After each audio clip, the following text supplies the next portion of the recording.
us from the San Francisco Shock, and we have OG from the Dallas Fuel, both main tanks in the Overwatch League. So we'll definitely have a main tank perspective talk show going on today.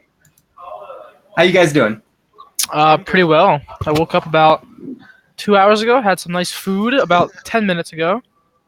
Nice. I wake up like 3 a.m. Holy, wait, why?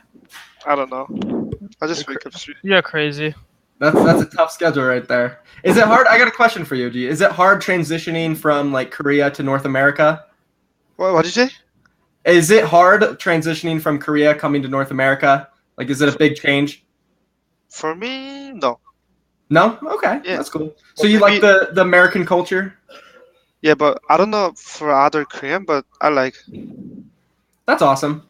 Okay, so let's just go ahead and jump straight into it. So I want to talk a little bit about the Overwatch League Season 1 first. Both of you guys actually had an interesting Season 1. You didn't really start off at the beginning. You both kind of came in the middle of the season for your teams. I know Super, you were signed at the start, but you weren't able to play because of the age.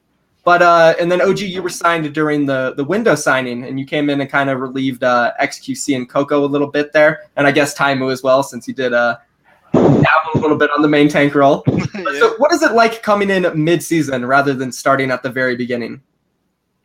Me? Yeah, both of you.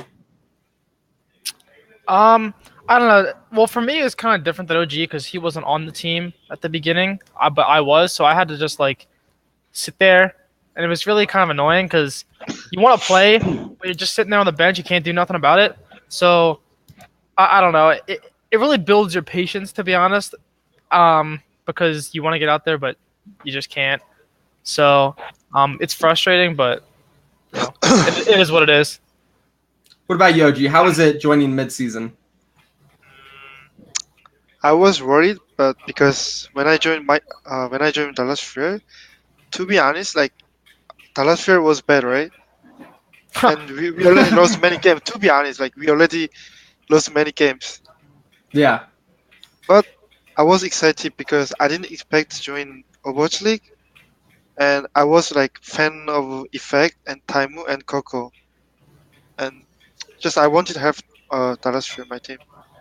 That's awesome. I mean, you definitely came in and you helped them. As you said, when you kind of signed, it was pretty clear that you guys probably wouldn't make the overall playoffs. But it is kind of cool how they do have the stage system, so there still is something for you to play for. I mean, I guess this kind of goes for both of you guys since San Francisco and Dallas really weren't in the playoff hunt come stage 4. But you guys both did have really good stages, one of your best. So it's cool to have something to play for. Yeah. What do you guys think about the stage system in general? What do you think, Super? I think it's a good idea because, like, especially if teams, like, if they have an unfavorable meta or whatever and they get rolled one stage and it kind of, like, puts them in a bad position for the season, it still gives them an opportunity to, play for money, play for a championship, show that they're not, garbage. Yeah. which is a good thing. Yeah. So I'm glad that they did it like that. Okay, so talking a little bit more about Season 1, I wanted to ask you guys, we all know London Spitfire's good, New York's good, Philadelphia, LA Valiant, but like who were some hidden talents in the league that really the community didn't know was good, but like you knew going up against them it was going to be a hard matchup? Teams and players individually. I have to think about that. It's a tough one. There's a lot of good players. Yeah, I mean, let's be honest, getting into the Overwatch League is tough in general, you have to be one of the best in the entire world. I mean, for me, Plela, like everyone know he's good, but like Plela, like because when I play like game against Seoul Dynasty in stage 4, like he played like so different style. Like when he played Widowmaker, because we expected to win like 100%, and then he played like different Widow style. Like I mean, stage 4, like usually like Widowmaker like always like plank style or something, and he didn't play like different style like in the match. But when I play against Seoul, like he just played different style, and then we just got confused, and then we just lost. Okay. So you guys kind of like prepared for them, but then Fleta came out with a completely different play style, and it kind of threw everything off. Okay. Yeah. Yeah, Fleta's really good. He was a bit inconsistent, but like when he's on, he's definitely got one of the best shots in the entire league. Yeah. What were you gonna say, Super? I think I think everyone kind of thinks that Bunny's a really good player, but like when we played against Valiant in stage 4, Bunny really like dominated on Widow. It was kind of ridiculous how hard he popped off. I think Bunny is kind of underrated, if I'm going to be honest with you. Okay. I think people don't give him as much credit as he deserves, and like I think people thought he was kind of like a Tracer one trick, and like people are like, oh, now that Soon's gone, what are they going to do? But I think Bunny can honestly fill that role really well. Okay. If he keeps grinding and if he keeps up the consistency that he had, I think he'll do some nasty things. I'm not gonna lie. Yeah.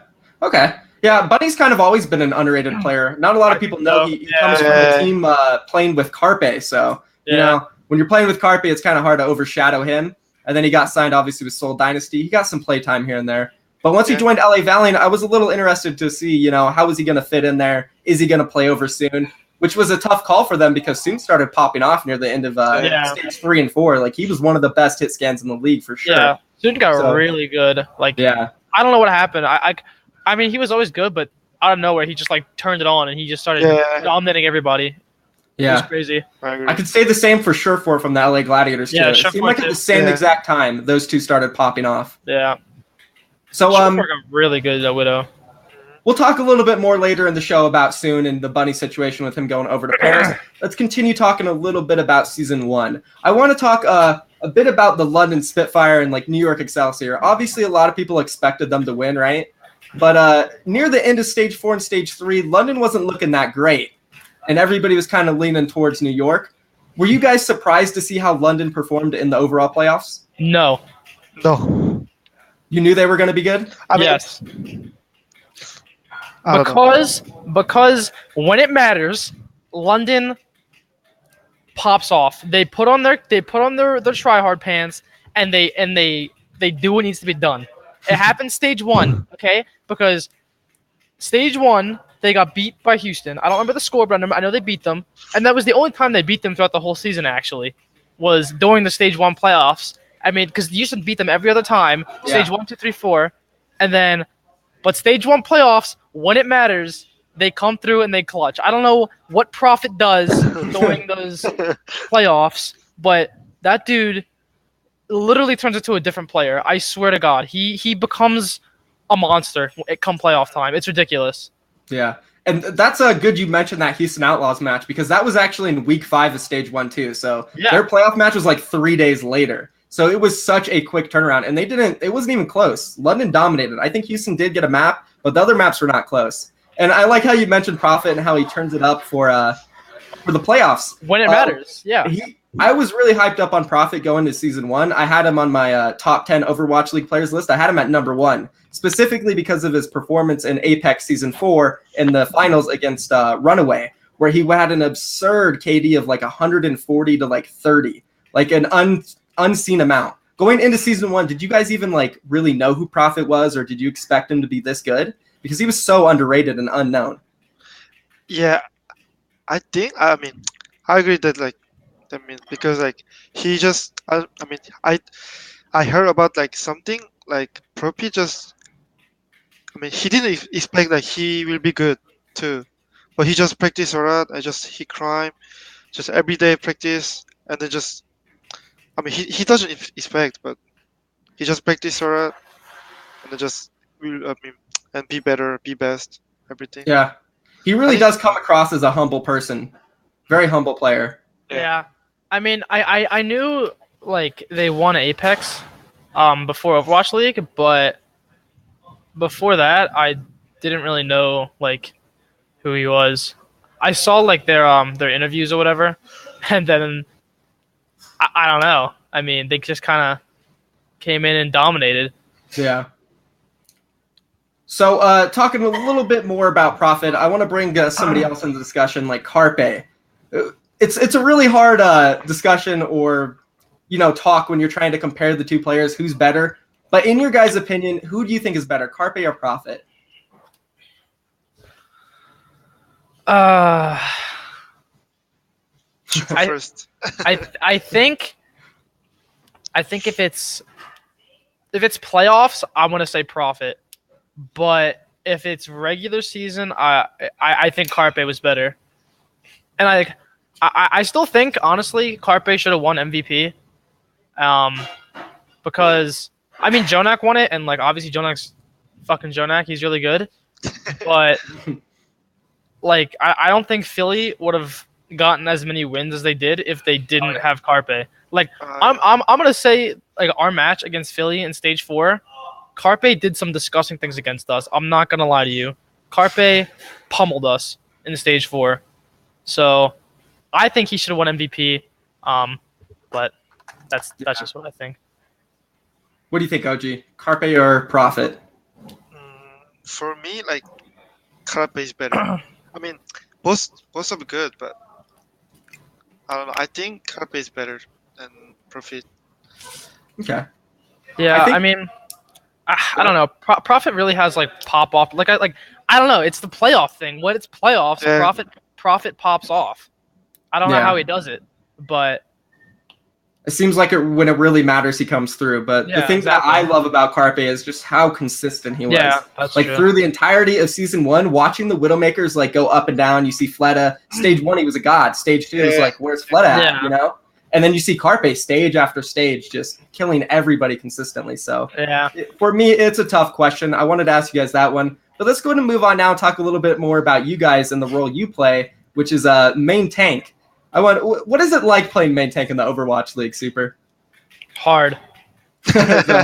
Very hard. Why? Because people aren't stupid, and they know how to like peel properly. So you can't just like do anything you want to do like you can in ranked. People are actually smart and they know how to counter you. So it's just you have to use your brain. It's hard to use your brain, huh? Yeah, trust me. I try. What do you think, try OG? hard. What's it like playing main tank in the Overwatch League? For me, like sometimes I have to make like decisions for the team. Do you know what I mean? Like I have to I have to be like leader sometime. Like that is me like if we don't have leader, if I didn't say anything, if I didn't make decision, it's like just we have to lose for sure. And like so, like it's feel like do you know like burden, BURDEN mean? Yeah, I just use yeah. translator. So like I always feel like it's feel like burden. Yeah, Because so it's really hard to balance playing the role and also like leading your team. And I can only imagine in GOATs, like it's really big for Reinhardt players to have to make those shot calls when they see opportunities. Because like you're right in the front and you're the guy who's getting attacked the whole time. because in front line, so I can see everything. Like I don't know. Like for me, like in my opinion, like main thing is so important to like in Overwatch League. I think. Yeah. Yeah, especially in GOATs. What's the hardest main tank hero to play? I think that depends on the meta. Because like Reinhardt, back when triple tank was meta, was like not as hard as he is now because with like Discord and teams have just gotten so much better. If like you don't manage your cooldowns properly, you'll just get run over, you'll get flattened, you get pummeled. Yeah. Every Like word in one the time- dictionary. You drop your shield real quick, you're just gone, right? Exactly. Yeah. Especially going up against somebody like Jonak, right? I can only imagine how hard it is. Yeah. But also thinking about dive, playing Winston, everybody's always on you. Monkey, monkey, monkey. That's all you hear in voice comms, right? I really do imagine main tank being one of the hardest roles to play in the Overwatch League. Are you guys happy playing it? Or if you could, change to an alternate universe where you're just like a god at DPS or a Jonak, would you want to swap roles? I wanna change. I wanna be Jonak. I don't know, Don't we all? No, like I saw. Do you know Alarm? Like for he Alarm, played Yeah. He was main tank. Oh. Really? Yeah, When? he was Apex season 1 maybe. He was Oh, wow. in BK Star and he just changed his lore. I don't know why, but he just changed. Huh. I don't know. I had no idea. He must have been really young back then because he's still like 17 right now, right? And if he played in Apex season Maybe 1, he was 16, I think. 15, Wow. 16. maybe. Wow. That's pretty crazy. So you would change to the flex support role? I don't know. Just sometime now, like I want to practice Jen or Ana because I play like Ana like for You do. yeah, I did like for a long time. Okay. I don't know. Flex support is fun. I don't Yeah, know Yeah. why. Ana's really fun. Ana Jen is fun. I don't know why, Yeah. but it's fun. What do you think, Super? Would you swap roles if you had the chance? Probably not. I mean, I didn't originally want to be a main tank, but like, basically the True. reason I'm tank is season one, like, and like when the game came out, my computer was not the best. I had less than 30 FPS playing Overwatch. Not the Yikes. best. So I just played main tank because like it affected me the least. But now, it's just I feel like there's such a limited choice of main tanks. Like it's really hard to find good main tanks. I feel like that it kind of helps you distinguish yourself easier, if you know what I mean. Yeah. So Okay. Well, playing main tank, it isn't easy. We do appreciate your guys' work you put in, though. It's definitely hard. Let's go I ahead and try. move on now, though, after season 1. And let's talk a little bit about the off season now, because we've got some big changes coming for season 2. We have 8 new Overwatch League teams. That's a Yeah. whole bunch of new players joining the league. So the landscape is going to be completely different from season 1. What has you guys the most excited for season 2? Huh. Um, I don't know. I heard like the breaks are gonna be, or like the games are gonna be more spread out for players. Yeah. So I'm not really sure, to be honest. Like I don't know much about season two. I know like some of the teams. The Fran's gonna be coming back. So that's gonna be kind of exciting. I hope he That's a still big does topic. as yeah. I hope he still does as well as he used to because the Fran was a monster. I don't think he had recoil back then. I'm gonna be honest with you. I think Blizzard bugged his account and Soldier didn't have recoil. I'm just gonna say it straight. I think they rigged his account. I think they also gave him extra speed. Yeah. He was so fast, man. Playing against Defran was so hard. He was all Yes. over the map. He'd be on the left on the high ground. 3 seconds later, he's visoring behind you, killing your whole team. Yeah, I It agree. was crazy. It was like he was ahead of everybody at the time, Like Yeah. he was a year ahead of the game, and everybody was still trying to figure out dive. Yeah. I Incredible think player. yeah. People just didn't know how to contest the Soldier on high ground, so that's kind Yeah. of changed. But we'll see what happens. That'll be exciting. So, looking at the new teams, we have a bunch of them. Who do you guys think will be good?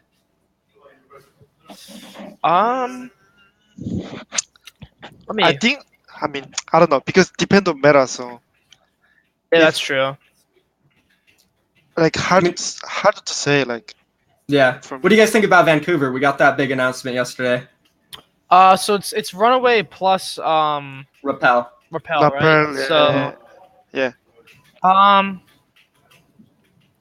don't know. I think they'll do. I think they'll be one of the better expansion teams, Yeah. but I think teams that are like new form teams that are coming in are going to be kind of like behind the ball curve Yeah. because all these other teams have had so much more time to practice and get better and stuff, and they just have to play catch up basically, which I think is going to be hard. But Yeah, that's one thing we kind of talked about last week on the show, whether or not the expansion teams are going to struggle a little bit in the early stages. In my opinion, I really think it comes down to the coaching staff, if they're able to, whip them in shape quickly. And I do think that's why Vancouver might have a little bit of a step ahead of the rest of the expansion teams since they were a team for so long together.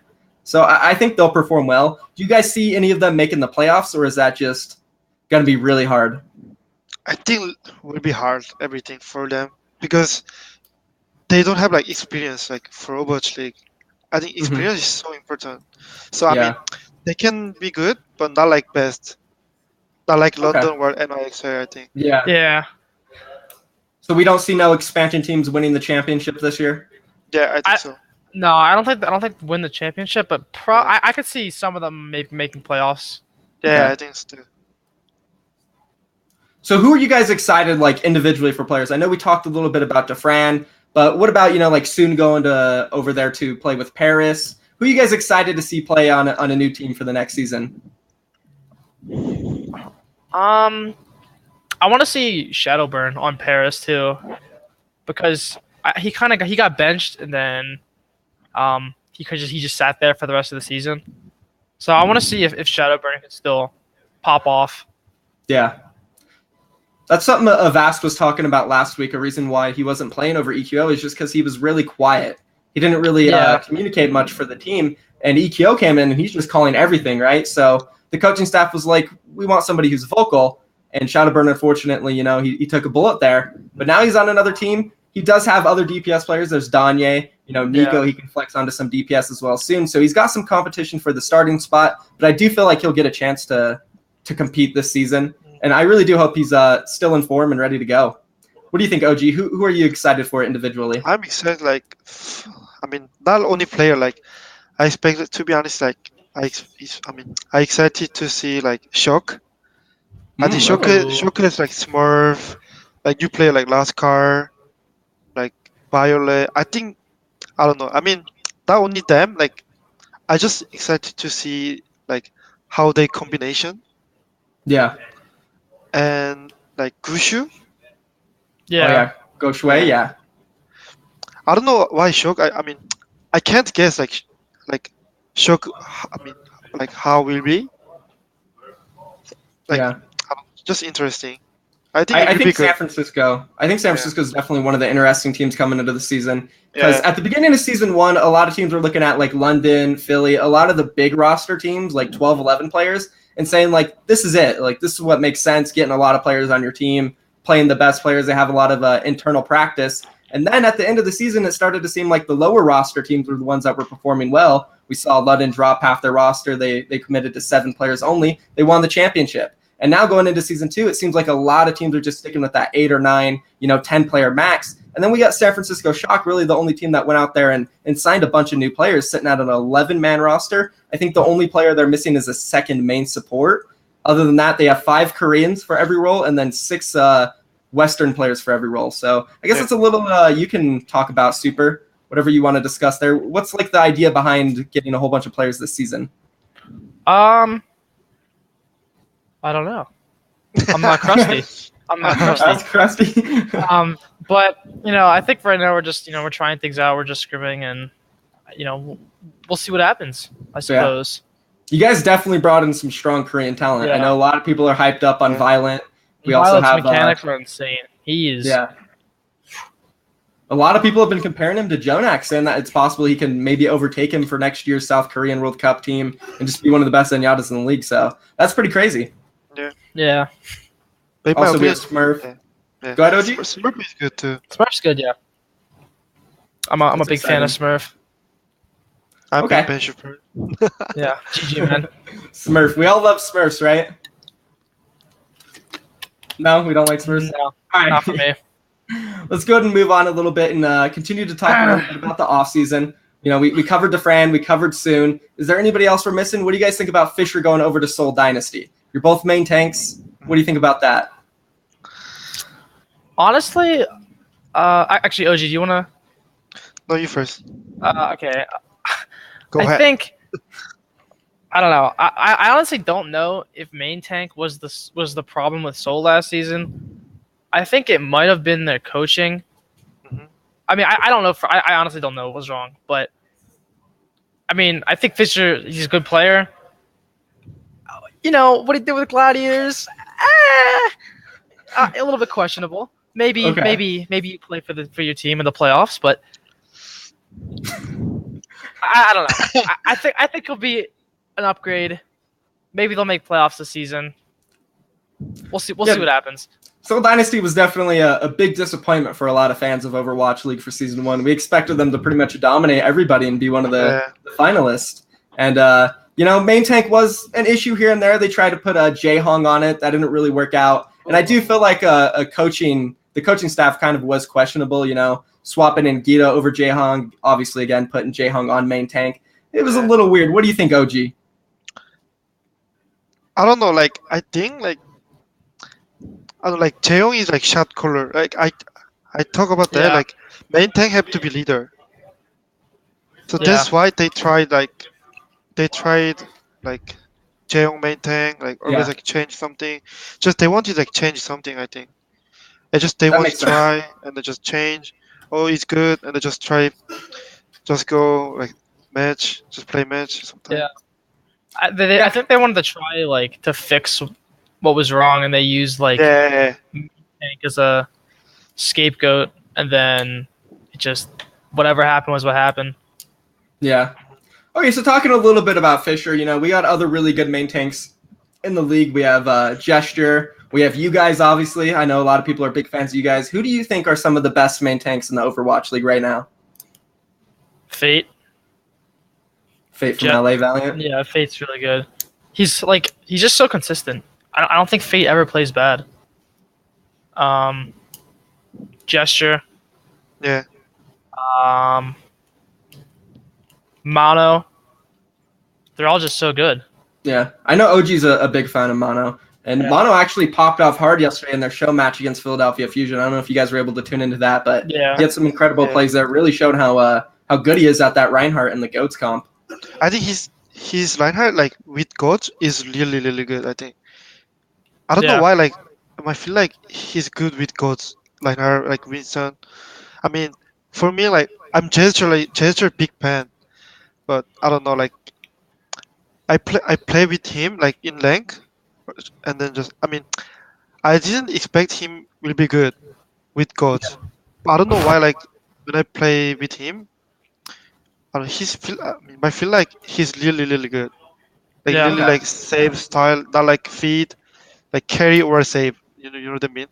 Yeah. Never feed. So We Yeah, got no, a lot of Mano's- people in oh, go ahead. Mano's smart. Mano's a really smart player. yeah, Mano is smart player too. So we got a lot of people in the chat spamming, what about Roar and Bumper? So we have two new main tanks coming into the league. I know you guys haven't really played against them personally, but what do you think about those guys? Well, to be honest, like, yeah, you're right. I haven't really played against them, and I haven't watched too much of the stuff of like KR contenders because like Yeah. time zones are kind of wacky. But from what I've seen, I mean, I think they're pretty good. To be honest, like, I don't think they'll be bad. I think they'll start off pretty well, actually. Okay. What about Yoji? How do you feel about Roar and Bumper coming in? I really don't have idea about him. Yeah. I mean, I mean, he was like main tank player. He just changed off tank. He just main tank, off tank, Yeah. main tank. So I don't know about him. But Yeah. Bumper's actually an incredible story when you think about it. He played at the highest levels with Runaway on Yeah. main tank, but also flex support and also off tank. So being able to flex that many roles at a high level, getting second place multiple times in Apex, that's pretty crazy. Yeah. It's like Nevix, dude. He's played everything. That's true. Nevix is also a really flexible guy. How do you feel about Nevix and Choi? I know a lot of people are hyped up on Choi as well. He didn't really get a chance to showcase himself so much in Season 1. How do you feel about those two? Wait. Say again. I'm sorry. We're talking about Choi and Nevix. How do you feel about both of them? I mean, they're good. Well, They're dude, good. I think I want to say we have like for our two flex tanks, Nevix and Choi, like that duo is probably like the best flex tank duo in the league. I'm gonna lay that out there. Like they're really good flex tanks, but like for teams that have two of them, I think we have the best. That's what I'm gonna say. Okay. And what do you think, OG? I actually wanted to ask you a little bit about your off-tank situation coming into Season 2. You guys obviously signed RCK, and it looks like he's going to be fulfilling that role. We also have Mickey, though, who really popped off on the Brigida in Stage 4, probably one of the best in the entire league. What do you think about your off-tank situation? Are you excited with it going into the next season? I excited like go to next season, but I don't know. I feel like I don't know. Like I don't know about like I can't think about like our team Bang9, our team Diva, our team Jaga because I have to focus my game. You know what I mean? Okay, yeah. So like hard to say like about that because when I play goats or with goats, like I feel like I have to always shield up. I have to think about too much like they bubble, Yeah, they Discord. Where is Jen? Where is Yeah. Diva? Like Red Shatter. it's Yeah, so annoying. Like I don't know. Just I can't think about like my teammate like what they doing now. Like Yeah, definitely hard makes to- sense. We talked yeah. about it a little bit earlier. It's just so hard to play the main tank role. There's just one little mistake, one slight error, and half your team is dead, right? yeah. You just have to play very smart. One other guy I wanted to talk about in the offseason was Decay, obviously getting signed over there to the LA Gladiators along with his former teammate Roar, getting a huge paycheck. What do you guys think about players getting paid around 300, 250K? I mean, that's a lot of money. That's a lot of money. I want to make that much money. Everybody does. Yeah, exactly. But like, I don't know. It's kind of like the thing with Roar and Bumper. Like, I haven't watched too much of Decay, because it's just like I don't have time to, or I don't get opportunities to watch matches. And I mean, like I said, from what I've seen, I think he looks pretty good. But we'll have to wait and see like what happens. You know. True. I think he could be a huge prospect for the league. Definitely a big paycheck there. So I guess congratulations to him, right? Yeah. That's all you can say. Crazy. Hopefully the whole paycheck thing for everybody starts getting upped a little bit. I know there was a pretty decent bump after season 1 for most players, so that's exciting. But I think that's pretty much it for the off season. Now let's go ahead and talk a little bit about going into season 2. Talk a little bit more about the new teams. I really want to know who you guys think will be the best going into season 2. Is London going to be able to repeat, or will New York be able to finally get past their choking stage? What do you guys think? For me, I don't know. Like for me, just NIXL and London, they always will be good. I think. Yeah. Just like no matter what, like what matter. Yeah, they can play any meta, because just like Gesture and Mano can play every tank like so consistently. Yeah, every star. So, and then I think a lot of teams that were like towards the bottom are gonna get better. Like Dallas is gonna be better, I think. I think Shock's gonna be better. Shanghai obviously has to get better. So I think you'll see a lot more close games this season. I hope, at least. I mean, with expansion teams, maybe we'll see what happens. But I think at least among the inaugural season teams, there'll be a lot more closer games for sure, like 100%. So do you see a situation where any team can possibly pull a Shanghai Dragons, lose every single game? No, not gonna happen. Not gonna happen. No, not gonna happen. Yeah. I mean, we all said that at the beginning of season 1 as well, though. That's like, that was just the perfect mismatch of things that could go wrong. I don't think it will ever happen again. Yeah. Especially because there's less. I mean, there are less games this season, so it's like technically more likely. But I don't see it happening. Okay. So I guess talking a little bit more about who you guys think might be good. What about like Florida Mayhem? I know they struggled a little bit in season 1. They've made some changes here. A lot of their fans are kind of a little iffy on the changes because it's not like bringing in mega stars, getting Zephyr, who was kind of on the bench a little bit. What do you guys think about them? I don't know. I know they signed a bunch of new players. Yeah, they brought in Chris, a former teammate of Seiya player. They also brought on BQB. He played for X6 Gaming. So like, there's decent talent, but like no superstars. And they decided to keep Tavik there, and they signed Apply to a 2-way contract. Yeah. See, the only thing I'm confused about is that they have like a full Korean roster minus Apply and Tavik. So if they want to play, are they gonna be like how's that gonna work? Are Apply and Tavik gonna learn Korean, or are they gonna speak in English? Like, I don't know what's gonna happen there. Are they gonna just be perma-benched? I mean, like, what's gonna happen? Yeah, I think Florida Mayhem's definitely an interesting story. I look at them as one of the weaker teams going into season 2. Again, maybe at the bottom of the barrel with some of the expansion teams. Because I mean, I look at like Hangzhou Spark and Guangzhou. I feel like a lot of them are they signed some good players from Korean contenders, and I feel like they can contest some of the inaugural season teams going like top 12 maybe. So we'll just have to see. But let's go ahead and move on from the off season now. We do have some guests coming on. Some of the viewers down in the chat going to be coming on. So let's bring on our first one. We have Little Lucio coming on. Bring him up. 3, 2, 1. Yo, what's up, gamers? There he is. How you doing, Little Lucio? Yo, what up? I'm live. Oh, what up? I didn't have to spend money this time to talk to you. Super, it's crazy. All right. So what's some questions you have for us? My first question is, what player do you think you could take in a fist fight in the Overwatch League? I can't. Like, because super context, Dante said he would curb stomp you, Super. Just saying. I think I already told you this though. Uh-huh. So Tante was asked who he could take on in a fight, and he said he could take you on, Super. Well, I disagree. You disagree. I've seen Dante. He's not working with much. Shots fired. I don't know, dude. I never thought about who I'd fight. I mean, probably Sleepy. You'd fight Sleepy. Cat toxic. I'd drop him, I suppose, but It's your own teammate. That's one thing about the Overwatch League. It's really hard to find other players who you dislike, even if they're on a team that is better than you, or you can't beat or something, because you all you're in the same league. You see each other every single day walking outside of your little office areas. It's just hard to hate somebody, right? No, depends. It depends. depends. I mean, okay. for the most part, you're correct, but it depends. Okay. This is Well, epic. why don't you enlighten the viewers? Who do you hate then, Super? Maybe we on don't blast. do that. Maybe we We don't do that. Maybe we Okay. don't do that. Yeah. All right.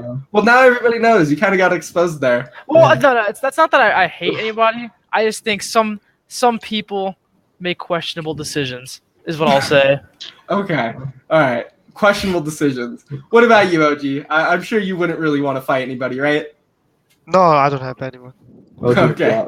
OG drops kids on the All daily. right. All right, little Lucy. Let's have more of a serious question for this one, okay? Okay, so you didn't accept. Okay, I'll just say it. Do you think Michael's team, Phase 2, could, or any of the players, or even Michael, could make the Overwatch League? Okay. Yeah. Huh. What do you think, Super?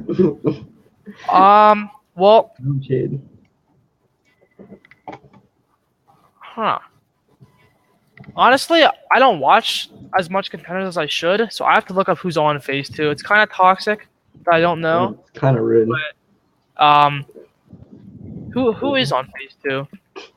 We have some good players. We got Moore, who played on Mayhem Academy. It was in Season 1. I think he's definitely probably one of our best players. I guess it's a little rude to say who I think our best players are, but I'd say Moore has one of the best shots to make the Overwatch League in the next season. Okay. But yeah, honestly, like I don't watch as much contenders, or as I should, but I don't know who's on the team, so maybe that's toxic. It's definitely understandable. You guys got a lot going on in the Overwatch League. I don't think it's toxic at all. Yeah, sorry. But all right, I think that's it. Thank you, little Lucio, for coming onto the show. Yeah, no problem. See you, boy. Bye. Goodbye. Bye. All right, so some interesting questions coming out there. Yeah. We'll have our second guest coming on. We'll have some more legitimate questions. So this is going to be O'Kidley coming on. Some questions coming out there. What's up, O'Kidley? How you doing? Hello. Hello. Yo, what's up? Okay, so my first question was, do you think that the various expansion teams coming into Season 3 will have a disadvantage when it comes to picking up players? We'll have some more real quick, O'Kidley, make sure you mute the stream there. O'Kidley coming on. Got an echo coming out. Yeah. It's all good. Do you think that the Season 3 expansion teams will have a disadvantage when it comes to players? I mean, I think it's just going to be the same thing that happens with like Season 2, right? Like the talent will develop in future seasons. Yeah. Mhm. And like the regions will just develop and more players are going to come on. So I mean, it's just going to be like the same process. So I don't think they'll be at a disadvantage per se, but Yeah, it feels like every season of Contenders, you have that new 16-year-old, that new 17-year-old that's just destroying everybody, right? Yeah. And they're even better than the last generation. So, so I feel like they'll always be able to find new talent depending on the season. And the second question, how much does ladder play relate to competitive play, especially when you're playing something like a main tank that relies a lot on your team? OG, you play a lot of ranked? Yeah, I play like like to be honest, like I don't know. I mean, this day like I have to play Scream, so I couldn't play. But like for off season, like I play like every day, like almost like every day, like 12 hours, 10 hours. Because I mean, I didn't expect like I will be good before, like when I joined Overwatch League. Just practice, practice. Just I have like note, like my note, like if I have to do something, I just write in my note and just leave Okay. every day before rank game, before scream, just every day. And then I don't know, just like if I have to jump now, or like if I have to ulti check, if I have to do something, just everything is just right in my note, and I That's just leave smart. every day. And it's just I don't know, just one day, just I can be better, I can be best. I don't know, just I don't know, just if I mean if Super do that or it's just some random. I mean, everyone if they do, I think they can be better. They can be best. Okay. I think it's a good Yeah, help. it's all about working hard. I think I like that idea of writing down what you need to work on every day, taking a look at it, make sure you're improving, taking notes and stuff. So thank you, Okidli, for coming on and asking the questions. Gonna go ahead and drag Thanks you for down. having me. Of course. Have a good day. By the way, guys, this is being brought to you by BeLive.tv. So if you want to have a chance to come onto the talk show, all you have to do is follow me on Twitter, follow my YouTube channel, and every single week I bring on new guests to ask, whoever our guests are, any questions you like. So thank you to BeLive.tv. Go ahead and check them out. And let's go ahead and bring on our third guest. We have Vulcan. Be on here real soon. And boom, there he is. What's up, Vulcan? Can you right? Yeah, what up? You're a little low. Tonight. Okay, I'll move my mic closer. There we go. Okay. So for my first question, I average like 4.4K in comp right now, and I want to know how I can get better to get 4.6K and rise up in SR. Mm, I mean, 4.4K is pretty good. That's like top 200, 150. I don't know exactly, but I mean, it's pretty good. know. So, I think at that point, you have to just look at your own, like analyze your own things and see what you can do because pro players drop down to 4.4K sometimes. And I think that's just ranked being ranked 50-50. You know Yeah. what I mean? Yeah. And so I don't know, dude. Like, what do you play? Off tank. Off Oh, tank? well, So what is best? I mean, what do you think? I mean, like Zarya is better, like Diva is better for you. Diva, probably. Maybe Yeah, you can Diva. just you can I watch s- like pro you streams. can just I think. watch full stream, and Space then a lot. you Yeah, have to use your mic first. yeah, that's Okay, true. always, I love always, using my mic. and you have to be shot caller in lane if you want to get SR. Okay. Then just I don't just watch like shot caller streamer like I don't know who is like Space or me or Space, something yeah. Super. Say space. If you watch, like you can learn like how to win. Like when they, I mean, you have to ulti check. Like if you watch stream, like like if you watch every day, you can know. Okay. So Yeah. maybe I don't know, just you can watch stream. I mean, not stream. Like I mean, pro stream, and then like you can use note like what you should do. Yeah. Okay. I think it's good help. Yeah, I'd honestly recommend. I mean, if you're sitting at 4.4 consistently, like if this is your third season, I'd look into maybe playing for like open division teams, Start getting yeah. some actual team experience because that will really help you out in the long run as I well. made it to open last season and I lost to phase 2 in playoffs. Oh, okay. Yeah. Well, there you go. Keep playing, man. Keep competing. Mm. So what's your second question? My second question is, which team do you think will be the hardest matchup with your team? It's a good one.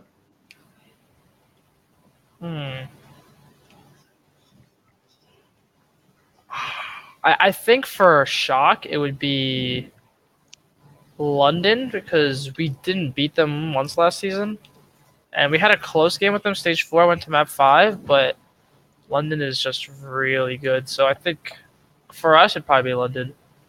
Okay. For me, just I don't know like what other players think. Like I mean, my team. I mean, for me, like NYXL. I don't know. Just Jonak is so strong. I don't know why. Just Jonak is strong. They have good coach. They have good strategy. I don't know. Just you have to play with them. I don't know how to say, but just NIXL.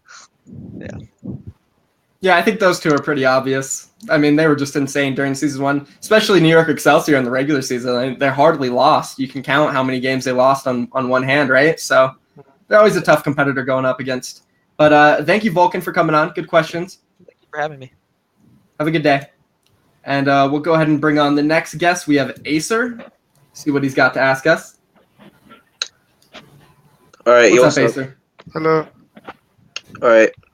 So my first question is: would teams that are above tier 3 consider picking up players from the tier 3 scene, like to be on their rosters, like College Gate tournaments and stuff? I mean, Moth was picked up. He played Tespa. Yeah. So I think it just depends on if the player is, good enough, and then they'll be picked up. Yeah. I think it just depends on, grinding and playing. Wherever you have to start, if you have to start in the collegiate scene, it's obviously competitive play, 6v6 with teams. You can always improve anywhere as long as you're competing and grinding. All right. OGs, anything to say? Wait, sorry, Or- but I didn't get it. Like, can you repeat? Would teams that are like contenders teams or so would try picking up players from like College League Gate tournaments and stuff like that? Like tournaments that are below contenders, You mean like pick up from contenders? like below What? contenders. Would contenders to just pick up like college players or like, and I think it just depends, Like Yeah. everyone has to start somewhere, so. Yeah. All right. My second question is, hold up. All right. What advice would you give to new Overwatch League players about managing their time to avoid like burnouts and mental issues? That's a good one. Oh, that's a good one. I mean, for me, I just like if I didn't feel like playing ranked, I didn't force myself to.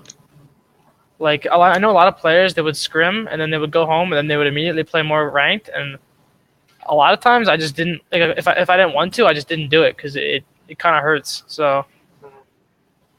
Oh, What do you think, OG, about burnout? What is burnout? Like overplaying. Like you play too much and then you don't want to play. I don't know. For me, like just I don't have like that. Just like if Overwatch is boring or something, like if I don't want to be pro player or something, like if I got stressed, just I don't want to play. Yeah. For me, You just That's take a break. basically. Yeah. Yeah. People have to learn how to take breaks, basically. yeah. We talked about it a little bit earlier with Blizzard kind of changing the landscape of season 2, less games, more spread out. I think they're really trying to help with the burnout factor because that was a big problem for a lot of players in season 1. A lot of teams they're getting tired. I mean, it's so much playing, so much practicing. You need some time off, right? Yeah. I think like especially like some teams they have like really rigorous schedules and it just kind of they don't know how to manage their time properly, so it just gets to them. And Yeah. I'm pretty sure some players like didn't even get enough sleep too. So like they would play ranked and then only sleep for like a few hours and then wake up and then just struggle to do anything. So Yeah, Dante brought up XQC for that same reason for season 1, saying he was like streaming 8 hours a day and practicing 8 hours a day, well, getting no sleep. I think XQC is a different breed, honestly. Yeah, He seemed like he was fine, to be honest. Like he seemed like he could have kept doing it if he didn't get kicked. So I don't know how XQC did it, but He's a gamer, a true gamer, huh? yeah.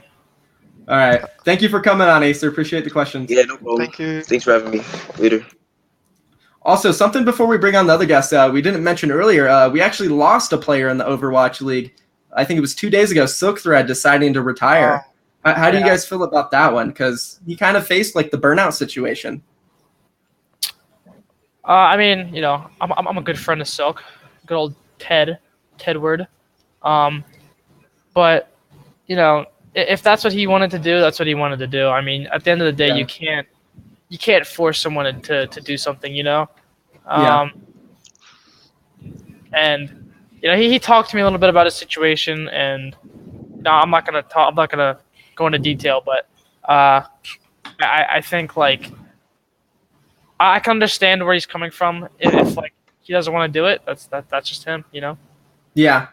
One thing I mentioned about it was like the transition he made from going from one of like the Western organizations, like the LA Gladiators and LA Valiant, over to a Chinese structured team with Royal Never Give Up, who has like been around the Overwatch esports scene, or not Overwatch, just been in esports for a very long time. And they're very hard on their players. You know, they make them train long hours. They have tough sleeping situations. So I feel like it was just a big change for him and having to go all the way to China. You know, I think he realized that he's got a good life ahead of him with college and stuff like that. So he kind of just weighed his options out, and that's what he decided to do. But it's sad because he was always a great prospect. I would have loved to see his skill ceiling and how good he could have gotten. But let's go ahead and bring on our next guest. We have Cadaver, I believe. That's how you pronounce it. Hey, guys. What's up, Cadaver? How you doing? I'm doing good. How are you guys? Great. So my first question here is, there's been a lot of signings and releases this offseason, especially with new teams. What do you guys think is the most underrated move of the offseason? Underrated.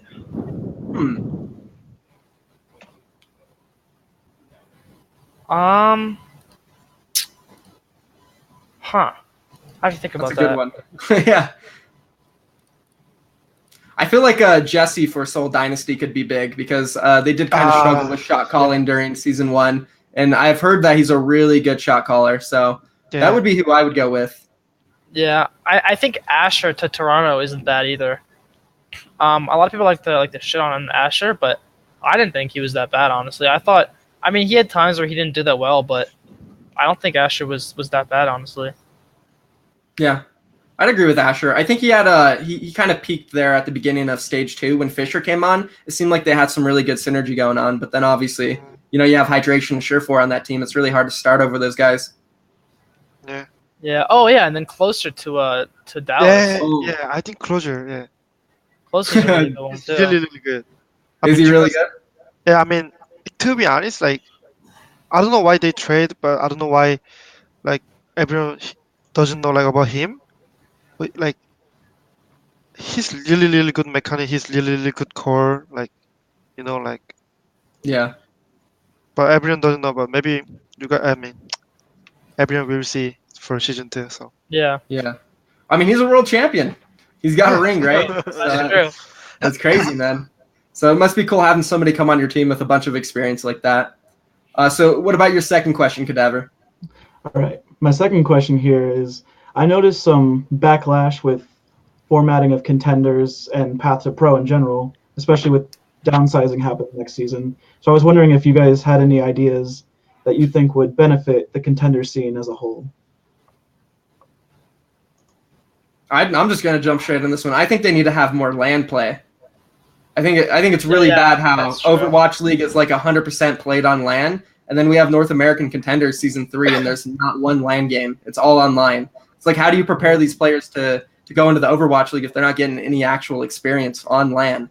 So I think that's the biggest thing they need to change. Yeah, I think in general, NA has always been deprived of LANs. Like they've never. I mean, they've had a few, but like for the most part, there have been no NA LANs, which is like really not good for the development of the region. I completely agree. And I mean, even talking about Europe too, like they're even worse than NA, right? Exactly. Like it's rough out there. Obviously, South Korea, they have their permanent, Apex, and then they went into Korean Contenders. They have their LAN center where they play their games. So obviously, that's a big advantage for them.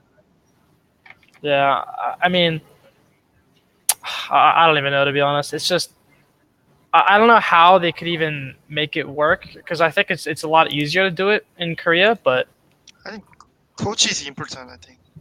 Oh yeah, no, that's true too. Coaching is like. I mean, this is I don't know. This is like a little bit toxic, but I don't think like not Korean coach. I don't think like they have like good coach like or not. Like really like 1 or 2. To be honest, for me. What about Jade and Arrow? No, I'm saying like 1 or 2 or 3. No, I'm just joking. I mean, to be fair, that's like a very valid statement. I mean, esports has been around for so long in South Korea, right? Like, they have experienced coaches who have backgrounds in coaching. Like, you look at the new coach London Spitfire picked up. Not a lot of people know about him, but he's coached like championship level StarCraft teams and a whole bunch of other titles. I think HOTS, he had a team that went like on a 50-game Wait, winning who did? streak. The London Spitfire, their new head coach. Oh, I forget his name, but he was like, he's a crazy coach. Like he's won so many titles in so many different games. So like just the experience that these Korean coaches have just being around esports for so long, I think is a big advantage for them. wow. But I think the Western coaches are getting there. I think they a little bit more time to develop, but you know, I that's think pretty they much where I'm at with that. Korean coach like they built everything like they making like start like when we are amateur like they teach everything and they just keep practice keep practicing keep in mind and just now like everyone can know like how to be Yeah. better how to run and then like They know like every role that everyone should play, like yeah how to improve and stuff. It's crazy. and I heard like I don't know about like EU team but I heard like NA team like usually like they are online right like for contenders before Yeah.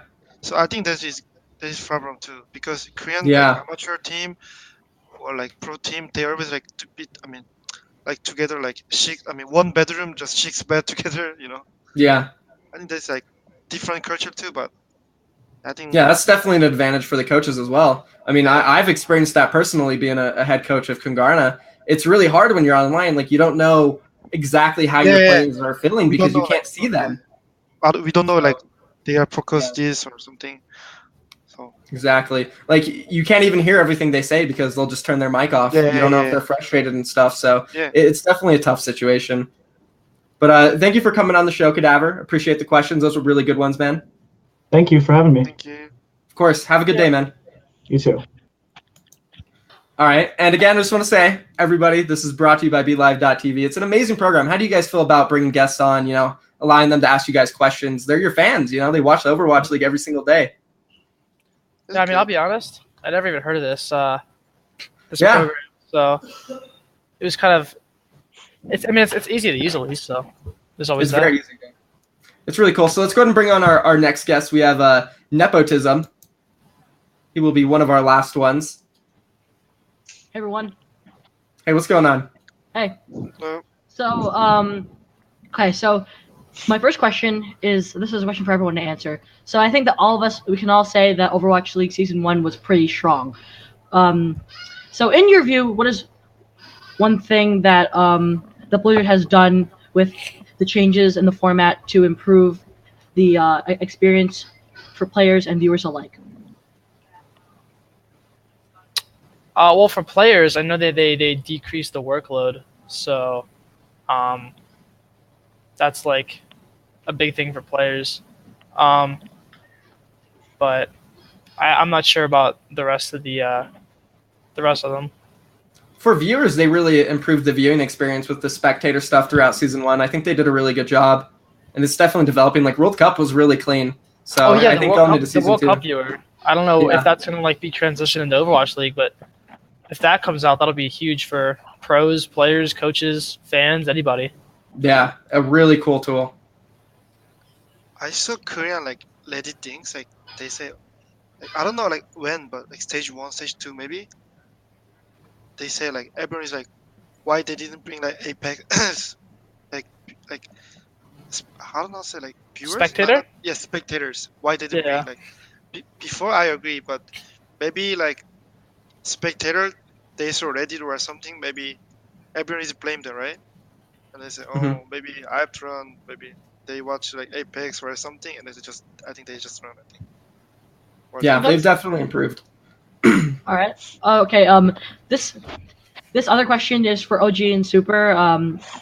And this is about the idea of coaching. And I know that you both are very since both the Shock and the Fuel both have awesome coaching in Arrow and Krusty.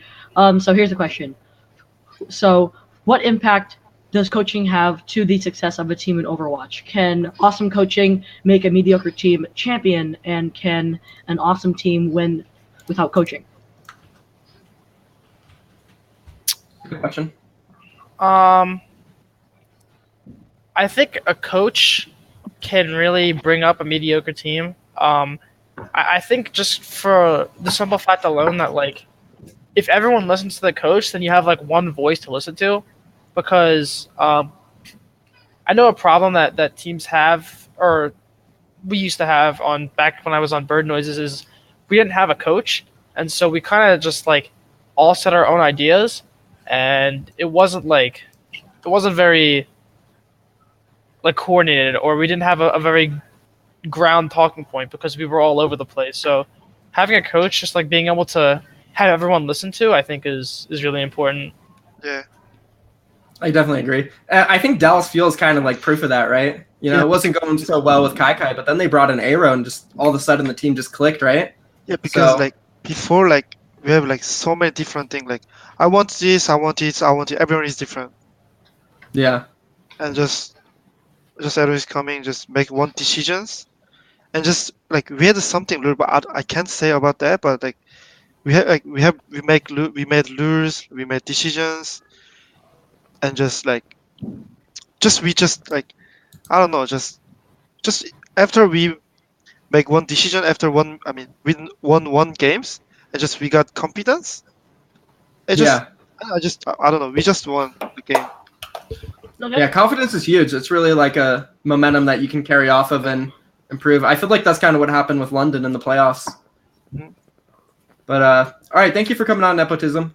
Okay, thank you. Goodbye.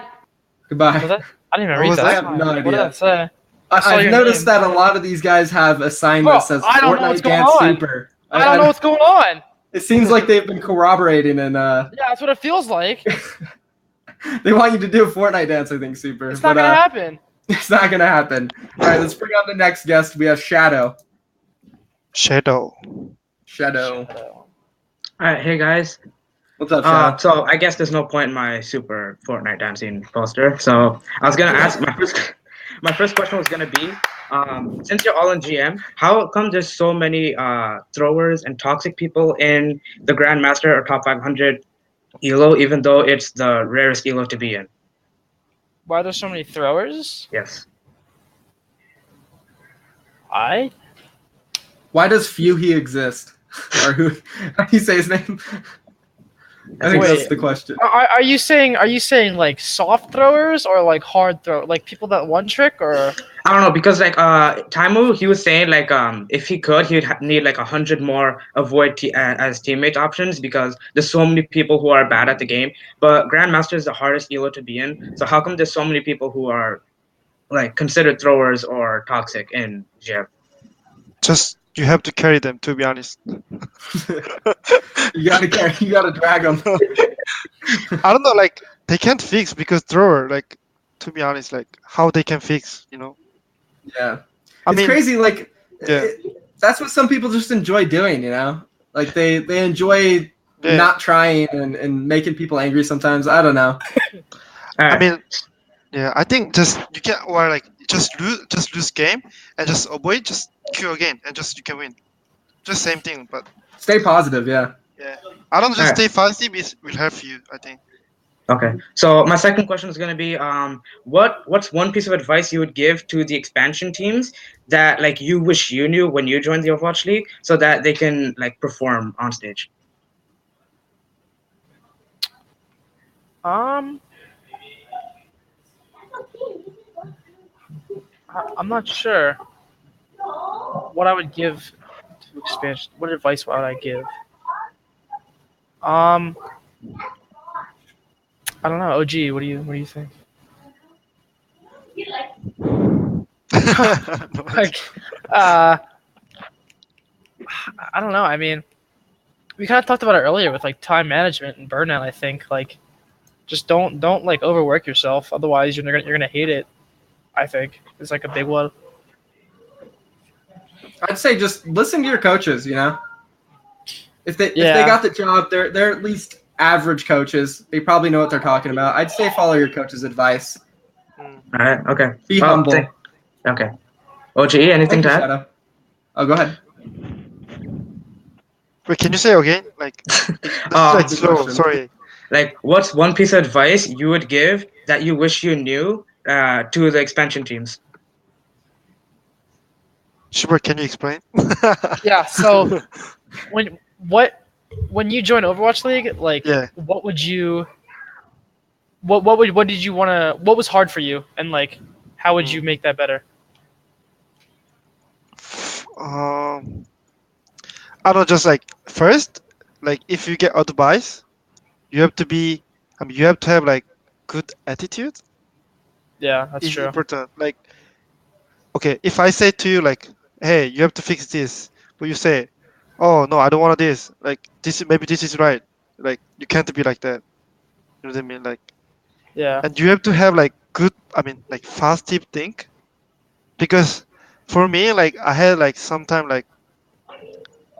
this is like something like if coach advice give coach give to me advice, like sometime like I can't agree, like I disagree sometime. I don't know, this is like just I don't know, just you have to have good attitude, I think, and just Yeah. All right. Thank you. Stay All positive. right. Yeah. Thank you, Shadow, for coming on. Thanks, man. Thanks for having me. Have a good day. All right. Now we have our very last guest. This is the last one, I promise, guys. It's a special one. There's a lot of hype around this guy. He goes by XQC on a budget, and he plays in South American contenders. So we got a special guest coming on here, and also another main tank player. Let's go ahead and drag him up. XQC on a budget, everybody. What's up? How's it going? Yeah, everything good. How are you guys doing today? Yo, what's up, dude? Yeah, so I got a couple of questions. Hold on, I gotta ask you first. What made you come up with your name XQC on a budget? Why did you go with that? Yo, it's a long story, you know. Like I played on console for like the longest time, and I always like to I always like to watch XCC when when I was learning main tank and all that. I used to watch XCC a lot, and I really like the community when he brings to the table. You know how entertaining he is. So like I started saving a lot like money for my PC. So I just moved from Venezuela to the US, so I could save money and stuff. So I when I moved to PC, I wanted to play with XCC. I was like, okay, what am I gonna do? So I chose this name because I didn't have anything else. Then I come up with my nickname with the Stro nickname that I have on Discord. But I don't know. I really like the XCC on a budget, so I kept it. And I'm not gonna pay $10 to change it so I can get an OPR account. So I'm not doing that. I'll just keep that XCC on a budget, dude. So you were telling me that it actually got approved by Blizzard, right? I mean, you know, they have to give you like an OPR account, like the admin, Yeah. right? So I sent him my battle tag because that's it. That and I have that and another account, but I'm not gonna change the name of that one either. So I sent them the battle tag, dude, and they were like, okay, and they gave me the account. So All right. So now we have an XQC on a budget in South American contenders. All right. So what are some of your questions you got for us, Stro? yeah, this is related to team play, right? So how do you guys deal with a lot of losses slash bad scrim results? Because you know it's like when you have to perform and you are like pressured to perform and you keep getting bad results, you can get like frustrated and stuff. So I would like to know how you guys would deal with that. Talking about it as a team, I think is a good one. Like, if you guys do bad, it's gonna talk as a team, like what went wrong and like what you can do better. Because if you just like talk about it, like if you just think about it yourself, you're gonna be, oh, my team sucks, or oh, my team should have done this. But like you're trying to blame someone. But if you just like talk about it, then you'll like find out what actually went wrong. You know? Sure. Yeah. What do you think, OG? I think same as Super. I think same as Super. And Yeah. I want to say something. Can I say that? Yeah, go for Yeah, it. sure. I want to change his mic. Yeah, your mic does this thing where it's like really quiet, and then it goes really loud, and then it goes really quiet. Yeah, I think this is kind of like Moxie's mic. It's really bad, but I got no money for that right now. I will do it with the contenders money. I will know, get you. Get a new one. So Okay. So yeah, That's a good question though. Like it's hard to come out of slump when you're losing over and over. You really do just have to realize like what's the long-term goal and how you guys can get to that goal rather than like focusing, oh my God, we're losing so much, because that's just going to make you perform worse. Mm-hmm. Yeah. So what's your second question you got for us, budget man? How do you guys keep improving slash adapting to new metas? Because it's hard, you know. That's a good question. It is tough. I mean, you have to just try things out and see what sticks. Like to just figure out like what was fixed or what was buffed, what was nerfed, and then just go off that, I guess. Yeah. Adapting it can be really hard, especially if you're like a flex DPS. But I know we got like a bunch of main tanks here, and it's not a very Yeah. big. It's not a lot of heroes you have to master. So I feel like it might be a little bit easier, and it's more about like the refined things, like your mechanics. You got to worry about adapting. The positioning too. When Yeah. Brick came out, I was getting punished a lot, and I was getting Yeah. frustrated. Then I had to adapt. Yeah, I think a lot of main tanks had to like adapt to Brigitte because it was so much harder to dive. Yeah. All right. Well, thank you for coming on here, XQC on a budget. Really appreciate it, man. Thank you for having me. Dude.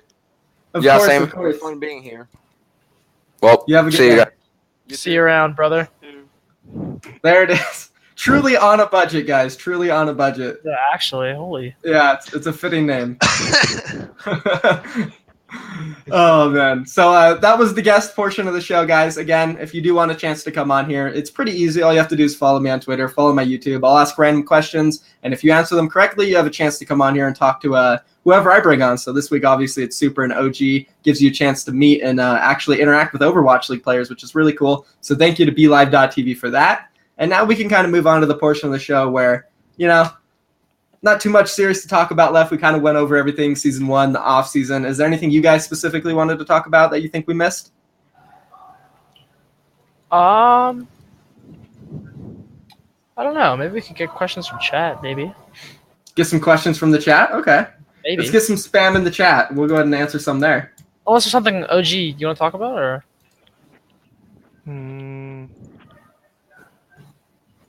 I don't just we can get from chat. Okay. cool. Getting a lot of Super like you mean- Fortnite dance questions. You Not mean gonna happen. serious question? I mean, serious say something? Yeah. It could be serious. It could be whatever. Whatever Do you want. Yeah. Mm. Anything. I expect MVP for season 2 and Dallas' first strong comeback. Oh, okay. Oh snap! So OG I need to go. MVP. yeah, I need both. Oh snap! I could see OG getting MVP. Especially in the happen. GOATS meta, leading his team. I really could see a strong surge from Dallas Field, though. You guys have Yeah. signed some really good pieces. I know a lot of people are still talking about your projectile role, and that's something that I've been talking a lot about in my videos. I think that really is like the only weakness outside looking in. I don't know if you want to talk a little bit about it, but how do you feel like with your projectile player, OG? Do you feel like you guys are fine with it? I don't think it's like no matter what because now goes. So That's True, true. but metas do change, It's come like stage 2 of the Overwatch League in like 6 months. I highly doubt we'd still be in a GOATS meta, right? Mhm. I feel like it'll eventually change. I know it takes Blizzard like 8 months to nerf Mercy, but they do it eventually, right? Maybe. We'll see. Maybe. We'll see what happens. GOATS forever, huh? Is that what we're asking? but really, I don't want to play like for Overwatch League with goats. Yeah. It's boring. Now contenders every map, every fight, just goats, finish goats. Yeah, it's super repetitive. I mean, just I wanna play like with like depend on map, like different map, like Lijiang Tao, like dive or something, or like King's Row. We can play goats. Like I wanna see like every single map different comps. I mean, not every map, but like many comp. Like not like for only one. Yeah. I mean, to talk about it again, that show match yesterday between New York and Philadelphia, it was all goats. There was one time one of the teams swapped off goats, and it was on Volskaya defense. Philadelphia Fusion, they ran the double sniper with Hanzo and Widowmaker. But other than that, it was just goats the entire time. Personally, I kind of enjoy watching goats. I think it's like really strategic, and the long drawn out fights can be fun. But I know playing it is really, I mean, not I like fun. I like goats, but like I don't know, like for me, like I don't want to play with goats. You know what I mean? Like Mhm. Yeah. if we are not perfect, I mean they goats help a lot like for teamwork, but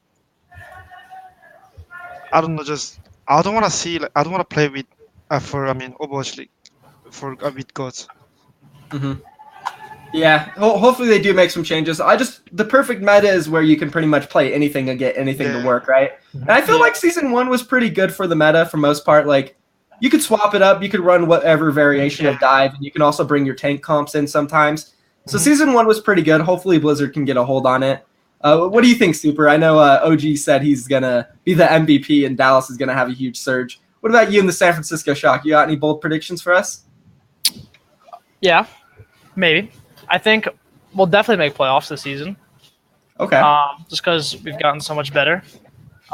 We got new players, so we'll see what happens. Maybe an MVP for someone on the Shock. Maybe a Nevix MVP. Maybe a Nevix. Are you looking at him right there? Yeah, Nevix is right there. He's actually watching right now. Is he? Tell him to come on. Tell him to get over here. Yeah, Nevix. What is he doing? Slide over here. Yeah. Slide over here. Slide on in. And there he is. Is that the MVP right there? There's MVP Nevix.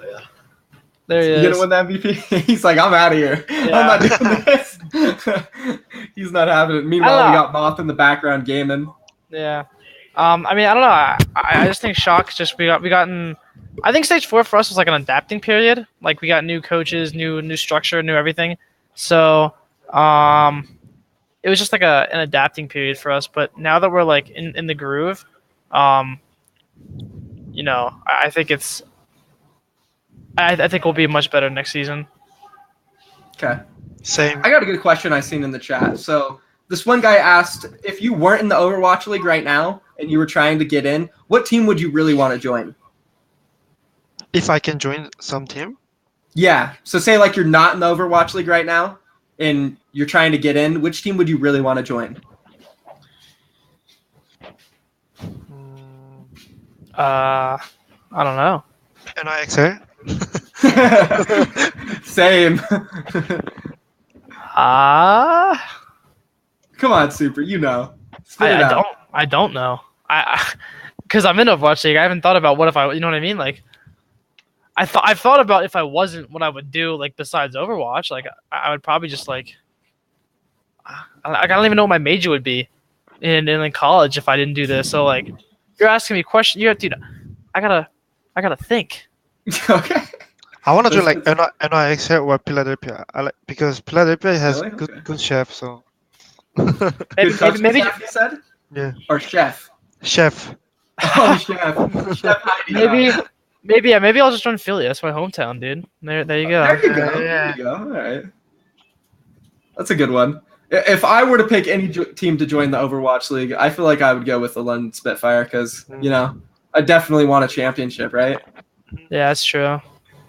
They'd never accept me, though. But I'd have to be like Ultra Water Boy. You have to learn Korean, learn how to read Hangul.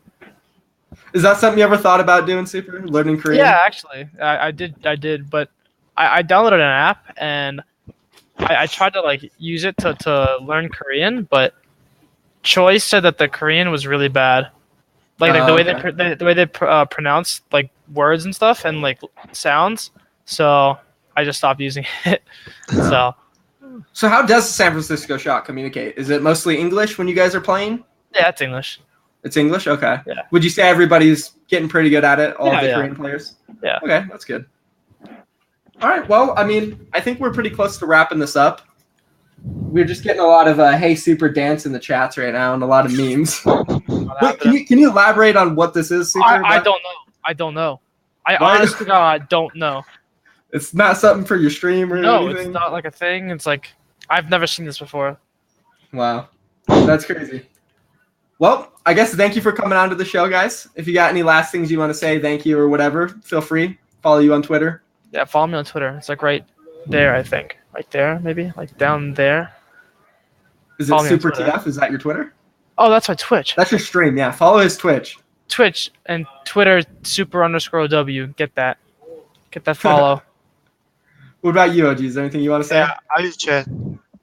Like, I need more follower. I need more YouTuber subscribers. And I need MVP bot.